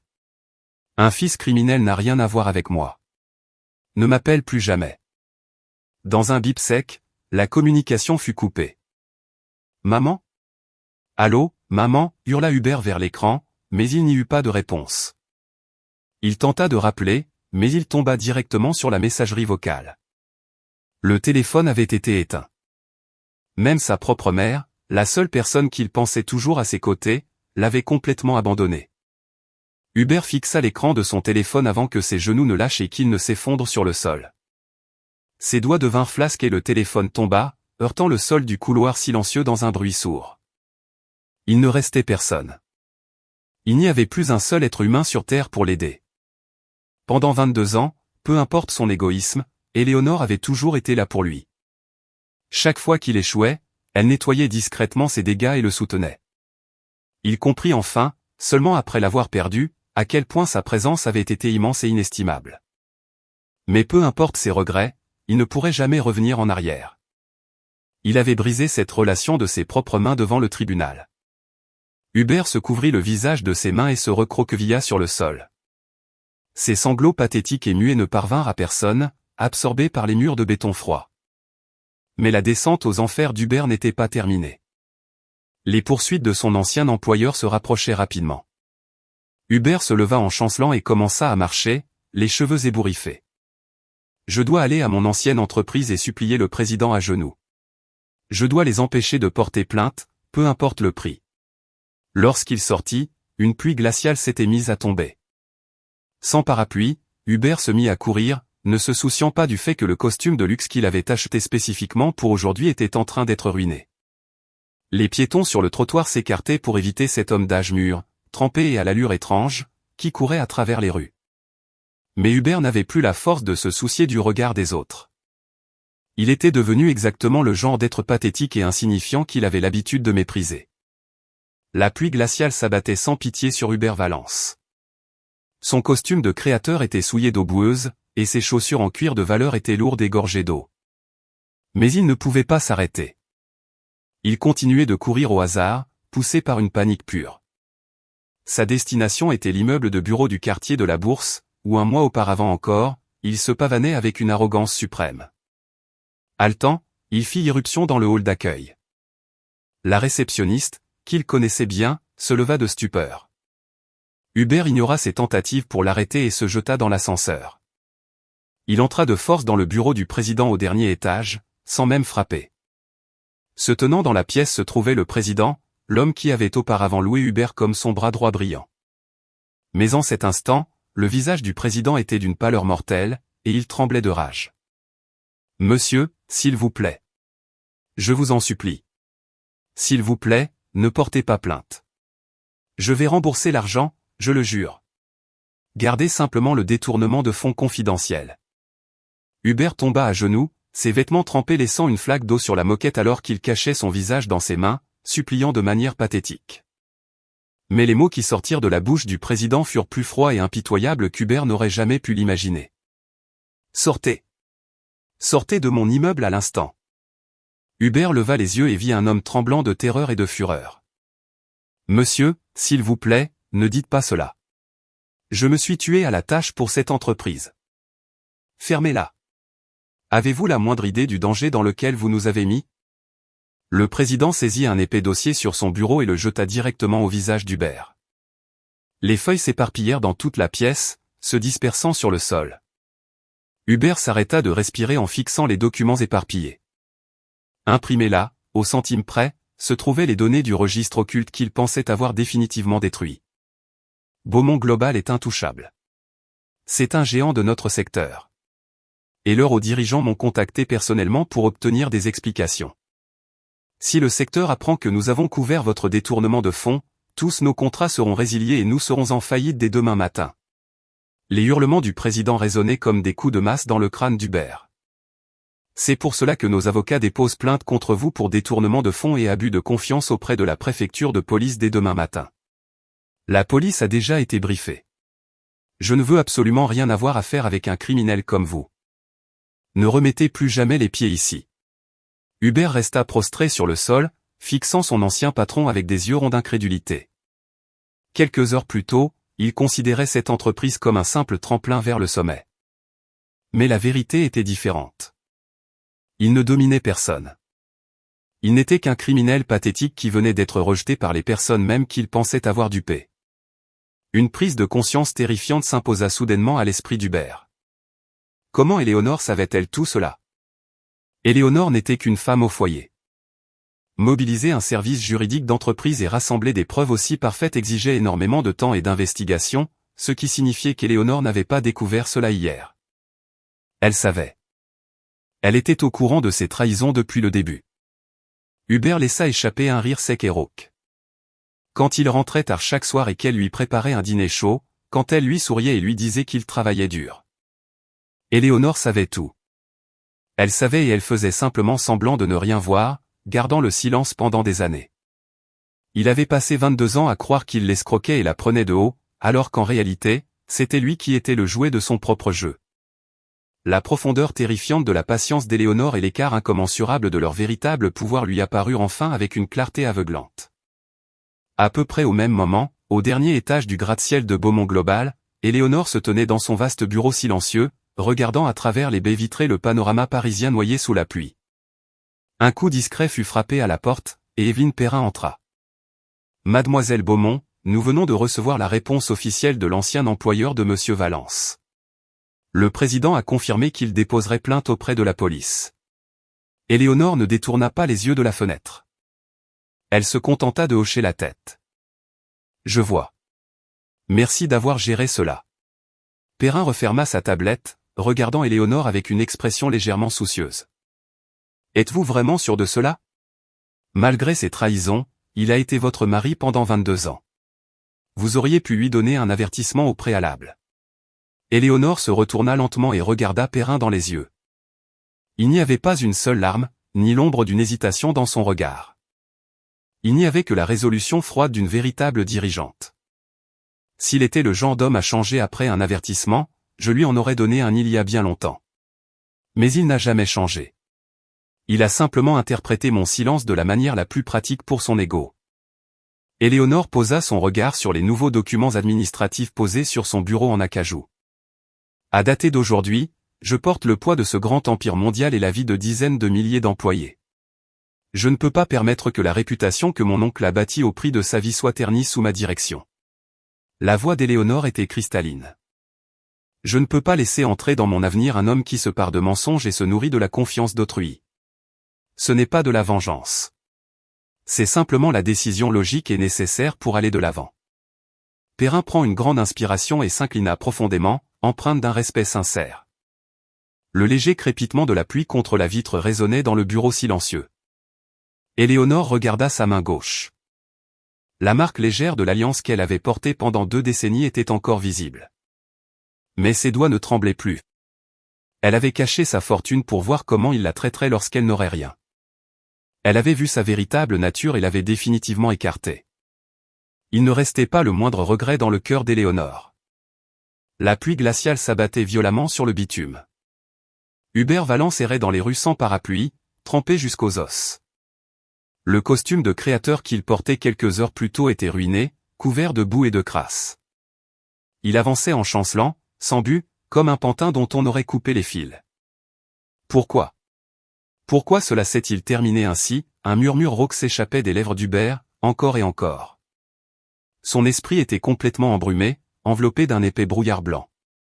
Quelques heures plus tôt, il ne faisait aucun doute pour lui qu'il était un gagnant. Il était censé obtenir un poste de direction prestigieux et s'avancer vers un avenir brillant aux côtés d'une jeune et belle femme. Et maintenant, sa carrière, sa famille. Tout avait disparu.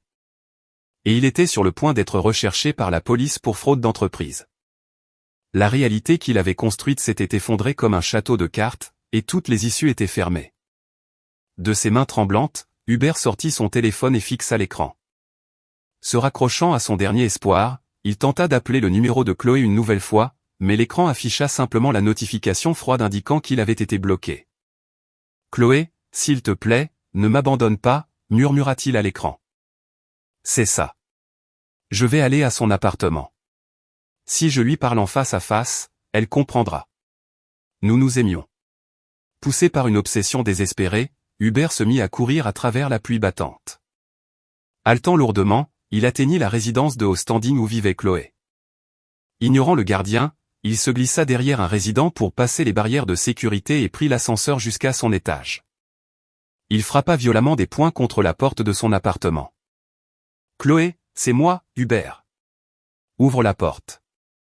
S'il te plaît, écoute-moi. » Après avoir frappé à plusieurs reprises, il entendit enfin le loquet s'ouvrir. La porte s'entr'ouvrit d'un pouce et le visage glacial de Chloé apparut dans l'entrebâillement. Posée juste derrière elle se trouvait une grande valise. « Je t'ai dit de ne plus jamais m'approcher. »« J'appelle la police », cracha Chloé.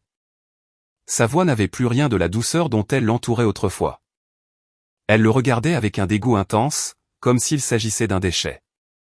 Hubert força le passage en glissant son pied dans l'entrebâillement, joignant les mains pour supplier « S'il te plaît, tu es la seule qui me reste. La police va m'arrêter. Tu dois me cacher. » En entendant cela, le visage de Chloé se crispa de terreur et de rage. Elle se retourna et commença à jeter plusieurs sacs de shopping de luxe hors de l'appartement. « Es-tu complètement fou? Prends toutes ces affaires que tu as achetées avec de l'argent volé et fiche le camp. Si les flics trouvent ça chez moi, ils vont croire que je suis complice. » Chloé commença à projeter violemment les sacs à main de créateur et les montres de luxe qu'Hubert lui avait achetées dans le couloir. Les articles de grande valeur s'éparpillèrent de manière pathétique sur le sol mouillé. « Écoute-moi bien. Je ne suis sorti avec toi que parce que je pensais que tu allais devenir cadre dirigeant. Un vieux criminel ruiné n'a absolument aucune valeur pour moi. » Ces mots s'enfoncèrent dans la poitrine d'Hubert comme un couteau aiguisé. « Chloé, je pensais que tu m'aimais. Tu me disais toujours à quel point tu comptais sur moi. » Chloé laissa échapper un rire moqueur devant sa question pathétique. « Tu es stupide? Regarde-toi dans un miroir. Tu as l'air d'un raté d'âge mûr pathétique et misérable qui s'est fait jeter par sa femme et virer de son boulot. »« Dehors » hurla Chloé, le repoussant de toutes ses forces. Perdant l'équilibre, Hubert tomba lourdement sur le sol froid du couloir. « Ne te montre plus jamais devant moi. » La lourde porte en métal se referma brusquement, suivie du bruit du verrou qui se fermait. Hubert resta étendu au milieu des sacs de luxe éparpillés, fixant le plafond d'un regard vide. La femme qu'il avait présentée comme le trophée ultime de sa réussite n'avait été attirée que par l'illusion de sa richesse. Hubert se redressa lentement, un rire faible et brisé s'échappant de ses lèvres. Soudain, le visage calme d'Éléonore lui revint en mémoire. Pendant 22 ans, elle n'avait jamais quitté son côté, même lorsqu'il n'avait pas un sous-vaillant. Quand sa start-up avait fait faillite et qu'il croulait sous les dettes, elle avait travaillé jour et nuit dans l'ombre pour les maintenir en vie. Elle avait même remboursé en secret la dette de sa mère pour qu'Hubert ne perde pas la face. Je ne voulais pas que notre mariage soit basé sur une hiérarchie d'argent ou de titres.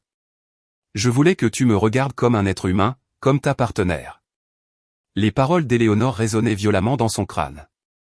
La femme qu'il avait rejetée comme insignifiante était la seule personne au monde à l'avoir sincèrement soutenue, et la jeune et belle femme qu'il avait choisie venait de le jeter comme un déchet. Quelle erreur monumentale et terrifiante j'ai commise. Pour la première fois, des larmes de regret sincères coulèrent sur le visage d'Hubert. Il comprit à quel point la relation qu'il avait brisée de ses propres mains était immense et chaleureuse. Le poids étouffant d'une perte irréversible le submergea comme un raz-de-marée. Hubert se leva en chancelant, ignorant les sacs de luxe éparpillés sur le sol. Lorsqu'il ressortit de l'immeuble, la pluie tombait encore plus fort. Il sortit son téléphone d'une main tremblante et consulta le solde de son compte bancaire. Le chiffre à l'écran n'était que de quelques centaines d'euros. Il avait vidé ses comptes pour acheter des articles de luxe à Chloé et offrir des dîners coûteux à ses subordonnés pour flatter son ego. Il n'avait même plus assez d'argent pour survivre le lendemain. « Éléonore, je suis désolé. Je suis tellement désolé. » Seul sous la pluie glaciale dans les rues de Paris, Hubert tomba à genoux et éclata en sanglots. Il pleura à chaudes larmes comme un enfant, mais personne ne vint lui tendre la main. Les insultes brutales qu'il avait lancées à Éléonore devant le tribunal, « Ne regrette rien maintenant que je t'ai quitté », lui revenaient en pleine figure comme un boomerang acéré, lui tranchant la gorge. Mais regretter maintenant était inutile. Éléonore s'était déjà éloignée vers un avenir radieux, bien au-delà de sa portée. Fixant son reflet dans une flaque d'eau froide, il ne vit rien d'autre qu'une enveloppe vide et vieillie d'un homme qui avait absolument tout perdu. Plusieurs jours s'étaient écoulés depuis qu'Hubert avait tout perdu. Devant la façade de verre de Beaumont Global Partners, un homme extrêmement émacié se tenait dans l'ombre. Il portait une barbe hirsute et de sombres cernes marquaient ses yeux.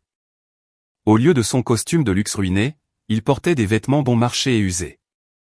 C'était l'état actuel d'Hubert Valence, l'homme qui, quelques jours plus tôt encore, se vantait de monter sur le trône de l'entreprise. Son ancienne société avait officiellement déposé plainte pour détournement de fonds et la police se rapprochait. Il avait été expulsé de son appartement, n'ayant plus d'endroit où aller ni d'argent pour survivre. Hubert fixait l'entrée de l'immeuble avec des yeux injectés de sang. Rencontrer Éléonore était le seul espoir qui lui restait. Si je lui dis à quel point je l'aime, si je me mets à genoux et que je pleure, elle me pardonnera. Nous avons été mariés pendant 22 ans. Elle ne m'abandonnera pas, ce délire égoïste était la seule chose qui le maintenait debout. Soudain, une femme familière sortit du hall. C'était Évelyne Perrin, l'avocate de la famille Beaumont. Hubert se précipita en avant, barrant directement son passage. « Mademoiselle Perrin, s'il vous plaît, vous devez me laisser voir Éléonore. Je dois m'excuser auprès d'elle. » Quelques agents de sécurité intervinrent rapidement, l'air sévère alors qu'ils s'approchaient de cet homme négligé. Mais Perrin leva la main pour les arrêter et fixa Hubert avec un regard de marbre. Ses yeux affichaient le mépris glacial que l'on réserverait à un vulgaire détritus sur le trottoir. « Monsieur Valence, Mademoiselle Beaumont n'est pas une personne qu'un homme de votre espèce peut exiger de voir.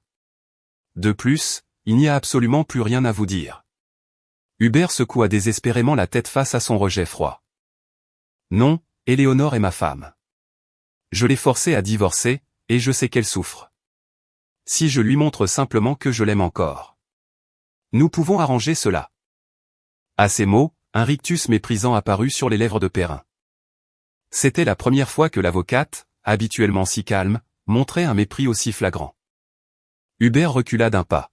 « Vous êtes vraiment un homme d'une stupidité et d'une arrogance sans limite, n'est-ce pas? Vous pensez que c'est vous qui avez quitté Mademoiselle Beaumont? Vivez-vous toujours dans cette illusion? Une illusion? Mais c'est moi qui l'ai forcé à signer les papiers du divorce. » Perrin laissa échapper un soupir discret, ouvrit sa mallette et en sortit la copie d'un document. C'était le récépissé de l'acte de divorce qu'ils avaient déposé au tribunal. « Laissez-moi vous révéler la vérité absolue. Mademoiselle Beaumont n'a pas accepté le divorce parce que vous l'avez rejeté. » La voix claire de Perrin résonna nettement. Son défunt oncle, Arthur Beaumont, a laissé un testament spécifique. Il léguait l'intégralité de l'Empire Beaumont et de sa fondation publique à Mademoiselle Beaumont. L'Empire? Oui. Pour assumer la direction d'une multinationale, la probité absolue du dirigeant est primordiale.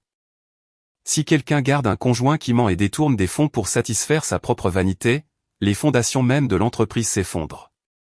Le cœur d'Hubert se mit à battre violemment. Son cerveau peinait à assimiler la réalité terrifiante que Perrin était en train d'exposer. Mademoiselle Beaumont vous évaluait.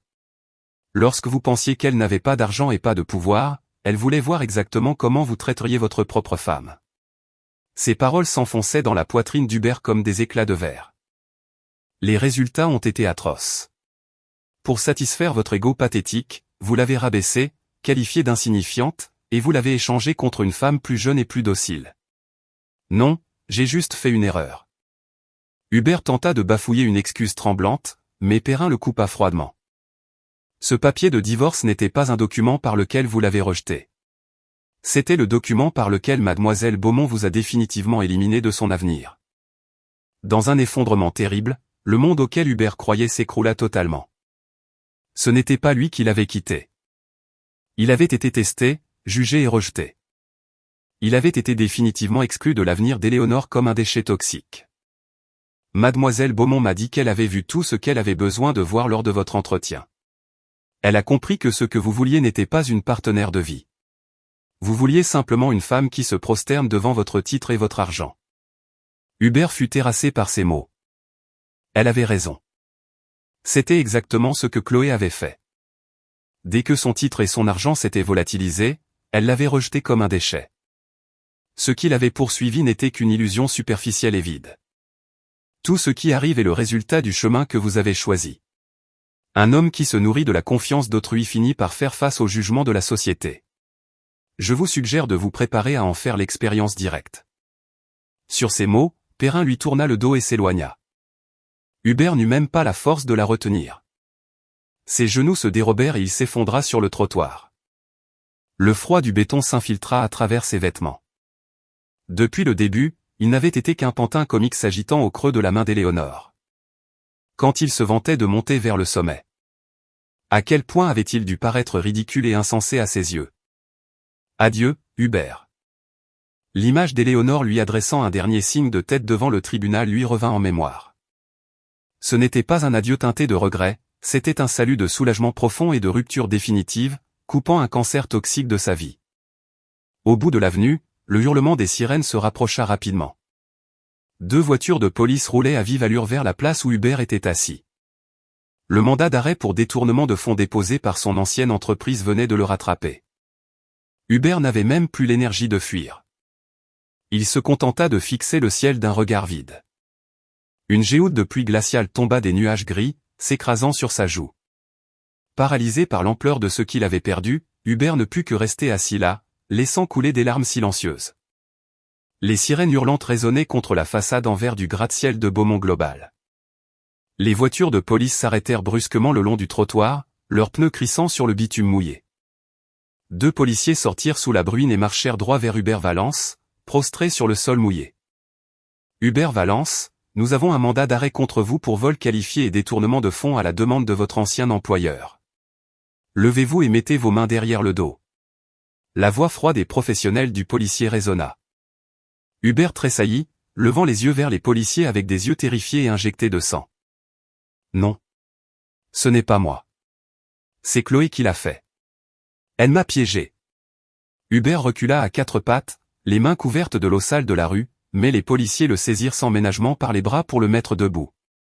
Au moment exact, les portes coulissantes de l'immeuble s'ouvrirent.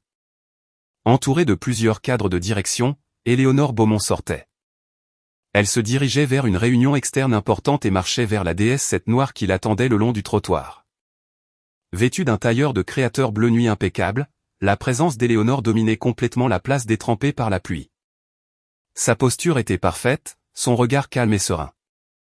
Elle ressemblait à une souveraine d'une toute autre dimension comparée à l'épouse effacée qu'Hubert avait méprisée pendant 2 décennies. Éléonore. Éléonore, hurla Hubert comme un fou, se débattant violemment contre l'emprise des policiers. Aide-moi. Ils vont m'arrêter. Utilise ton pouvoir pour faire quelque chose. Nous étions mariés. Ne m'abandonne pas. Les piétons s'arrêtèrent, observant la scène de loin.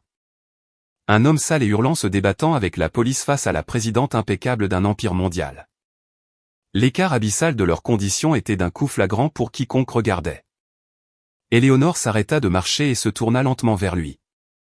Ses yeux ne contenaient aucune pitié, aucune colère, pas la moindre trace d'émotion pour son ancien mari. C'était simplement un regard transparent et perçant qui voyait la vérité absolue. Parce qu'Éléonore s'était arrêtée, les policiers marquèrent une brève pause. Profitant de l'occasion, Hubert laissa éclater ses ressentiments les plus laids et les plus pathétiques. Si tu avais tout cet argent, pourquoi ne me l'as-tu pas dit? Si tu m'avais dit que tu allais être une présidente milliardaire, je t'aurais traité comme une reine. Je n'aurais jamais regardé une autre femme. Ce qui s'échappait de la bouche d'Hubert était la confession égoïste ultime de sa nature superficielle. Il admettait qu'il ne l'aimerait que si elle avait de l'argent et un statut, et que parce qu'il pensait qu'elle n'avait rien, il était tout à fait justifié de la rejeter. Les cadres environnants fixèrent Hubert avec un dégoût absolu. Mais l'expression d'Éléonore ne changea pas. Elle prit une inspiration et parla. Sa voix était calme, mais elle résonna avec une clarté totale, coupant le bruit de la pluie. Ce n'est pas moi que tu as perdu, dit-elle. Hubert se figea, la regardant fixement. Éléonore marqua un temps d'arrêt, plongeant son regard dans le sien. C'est ton propre avenir digne de confiance que tu as rejeté. Le cœur d'Hubert se serra douloureusement, comme saisi par une main de glace. J'ai gardé le silence parce que j'avais besoin de voir exactement comment tu traiterais quelqu'un que tu pensais n'avoir rien, et tu me l'as montré. Quand tu penses que quelqu'un n'a pas d'argent, tu le méprises, tu l'utilises, puis tu le jettes à la poubelle. C'est ce que tu es réellement. Les paroles d'Éléonore mettaient en lumière la nature laide qu'il avait passé sa vie à dissimuler. Hubert ne trouva pas un seul mot pour répliquer. Sa bouche s'ouvrait et se fermait vainement comme un poisson hors de l'eau. Je ne redeviendrai jamais une épouse choisie pour son titre ou son compte en banque. Je suis sorti du monde de fausse vanité que tu as construit, de mon plein gré. Ayant dit tout ce qu'elle avait à dire, Éléonore se détourna. Elle ne lui accorda pas un seul regard en arrière. Elle monta avec grâce à l'arrière de la DS7. La lourde portière se referma et le véhicule noir étincelant glissa en douceur dans la circulation parisienne, disparaissant dans la ville. Hubert resta paralysé, fixant les feux arrière qui s'estompaient. Les paroles d'Éléonore résonnaient en boucle dans son cerveau. C'est ton propre avenir digne de confiance que tu as rejeté. Elle avait tout à fait raison. L'opportunité d'être cadre dirigeant, un foyer chaleureux. Il avait tout brisé de ses propres mains. Sa propre arrogance et sa vanité l'avaient précipité tout au fond du gouffre. Toute force quitta enfin les jambes d'Hubert, et il s'effondra à genoux dans l'eau boueuse. Personne ne viendrait le sauver. L'allié ultime qu'il avait soutenu inconditionnellement pendant 22 ans l'avait officiellement éliminé de sa vie. Hubert Valence, on y va. Le métal froid des menottes se referma enfin sur ses poignets. Le clic métallique fut le son final marquant la fin absolue de la vie d'Hubert. Il perdit même la volonté de résister. Alors qu'on le poussait sans ménagement à l'arrière du véhicule de police, il leva les yeux à travers la vitre. Le gratte-ciel de Beaumont Global se dressait au-dessus de lui, vertigineux et brillamment éclairé. C'était un monde de réussite véritable dans lequel il ne serait plus jamais autorisé à pénétrer. Et assise au sommet absolu de ce monde se trouvait la femme qu'il avait traitée comme un déchet. Alors que la voiture de police démarrait, Hubert cacha son visage dans ses mains menottées. Devant le tribunal, il lui avait dit avec arrogance, « Ne regrette rien maintenant que je t'ai quitté. » Désormais, les flammes de ce regret le brûlaient vif, et il n'avait personne d'autre à blâmer que lui-même. À l'intérieur de la salle d'interrogatoire froide de la préfecture de police, entourée de murs de béton épais, Hubert Valence était assis, prostré sur une chaise en métal bon marché. Empilés sur la table usée devant lui se trouvaient des montagnes de documents, les preuves irréfutables de ses détournements de fonds au sein de son entreprise. Un enquêteur fatigué laissa échapper un soupir d'exaspération et tapota les dossiers. Hubert Valence, c'est tout ce que votre ancien employeur nous a remis. Il n'y a aucun moyen de nier cela. Les relevés de comptes occultes sont parfaits. Hubert fixa les dossiers avec des yeux injectés de sang. Y étaient clairement imprimés les enregistrements exacts de fonds de l'entreprise transférés directement sur ses comptes personnels, au centime près. Je ne les ai pas volés. Je les ai juste empruntés pour un temps. J'allais obtenir un poste important chez Beaumont Global et tout rembourser, balbutia Hubert, avançant une excuse désespérée et pathétique. L'enquêteur lui adressa un regard froid et tapota son stylo contre les formulaires d'aveu. Emprunté ? Le préjudice dépasse les 100 000 €. Comment comptiez-vous rembourser cela après avoir tout dépensé en montres de luxe et en sacs de créateurs pour votre maîtresse ? Hubert s'étrangla avec ces mots. Il croyait sincèrement que s'il devenait cadre chez Beaumont Global, 100 000 € ne seraient que de l'argent de poche. Mais parce qu'Éléonore l'avait abandonné, tout son château de cartes s'était effondré. S'il vous plaît, appelez ma mère. Appelez Béatrice Valence, supplia-t-il frénétiquement. Ma mère va me prendre un avocat. Je sais qu'elle le fera. L'enquêteur le regarda avec une franche pitié et secoua la tête. Nous avons appelé votre mère dès que vous avez été enregistré. Elle a explicitement refusé de vous voir ou de payer pour un avocat. Quoi ? Un son creux et stupide s'échappa de la bouche d'Hubert. Cette réalité brutale acheva de briser le dernier fragment de l'esprit d'Hubert. Personne ne venait. La lourde et froide réalité d'avoir tout perdu pesait sur ses poignets menottés comme du plomb. Au même moment, dans son appartement de standing, Chloé Mercier était pâle de terreur. Se tenant dans son entrée se trouvaient plusieurs hommes et femmes sévères en costume. C'étaient les représentants juridiques et des ressources humaines de l'entreprise où elle et Hubert travaillaient auparavant. Mademoiselle Mercier, nous devons parler des articles que vous avez reçus de la part d'Hubert Valence. Ils ont tous été achetés à l'aide de fonds détournés de l'entreprise, déclara l'avocat principal d'un ton professionnel et froid. Chloé recula, tentant désespérément de masquer la pile de boîtes de créateurs dans son salon. Gilles, je ne savais rien de tout ça. Hubert m'a acheté ces choses de son propre chef. Comment étais-je censé savoir d'où venait l'argent, cria-t-elle, tentant de se faire passer pour la victime. Mais le représentant des ressources humaines la fixa avec des yeux glaciaux. Peu importe ce que vous saviez, vous ne pouvez pas conserver des biens volés. L'enquête policière est en cours. Si vous refusez de restituer ces articles, vous serez poursuivi comme complice active. Complice? Vous plaisantez? J'allais vendre tout ça pour payer mon loyer. Chloé laissa échapper ses véritables intentions par mégarde et plaqua rapidement sa main sur sa bouche. Avec Hubert en prison, Chloé n'avait plus aucun revenu. Enivrée par l'illusion de devenir l'épouse d'un riche dirigeant, elle avait dilapidé toutes ses économies pour mener grand train. Nous confisquons tous les articles. De plus, en raison du préjudice grave causé à la réputation de l'entreprise, vous êtes officiellement licencié. Avec effet immédiat. Licencié? Non, vous ne pouvez pas faire ça. Chloé s'effondra sur le sol, cachant son visage dans ses mains. La vie de gagnante qu'elle pensait avoir sécurisée s'effondrait autour d'elle.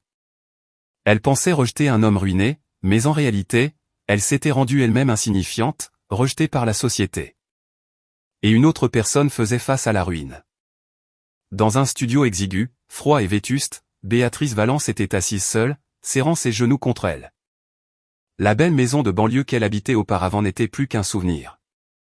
Une fois que la famille élargie avait appris qu'Éléonore avait remboursé la dette de Béatrice, ils avaient reporté leur colère sur elle.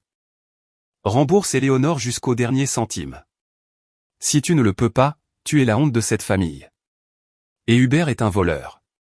Ne nous adresse plus jamais la parole. Rejetée par toute sa famille, Béatrice n'avait eu d'autre choix que de vendre sa maison pour rembourser la dette. Il ne lui restait plus que ce misérable studio. Pourquoi cela a-t-il dû m'arriver? Tout est de la faute d'Éléonore.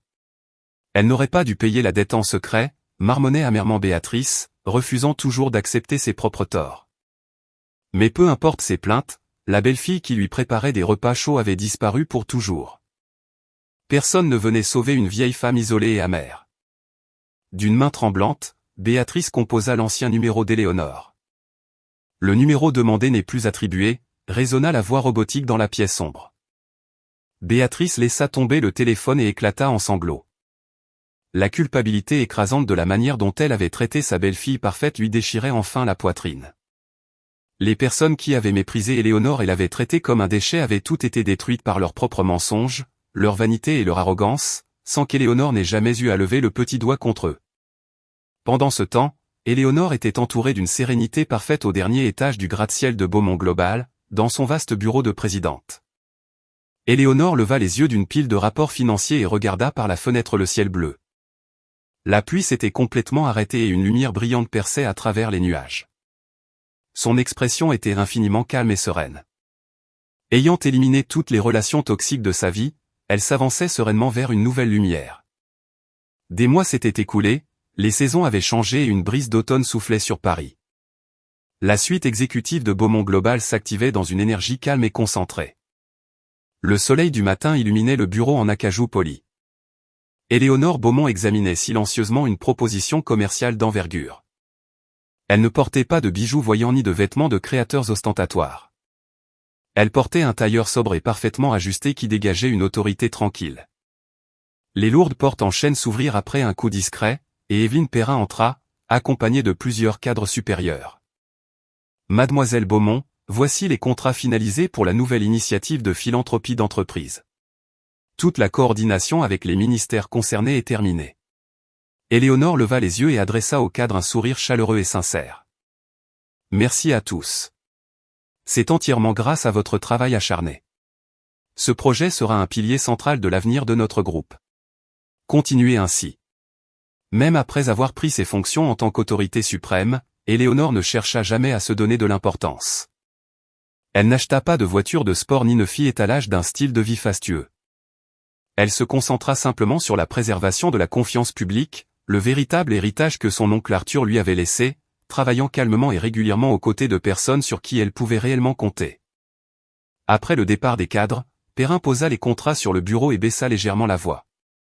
Mademoiselle Beaumont, il y a un dernier point que je dois vous signaler. Hubert Valence, dit doucement Éléonore. Perrin ouvrit sa tablette et lut les faits d'un ton professionnel et neutre. Lors de son procès hier, il a été condamné à une peine de prison ferme. En raison de l'ampleur du détournement de fonds et de son incapacité totale à rembourser le préjudice, le juge a exclu toute possibilité de sursis.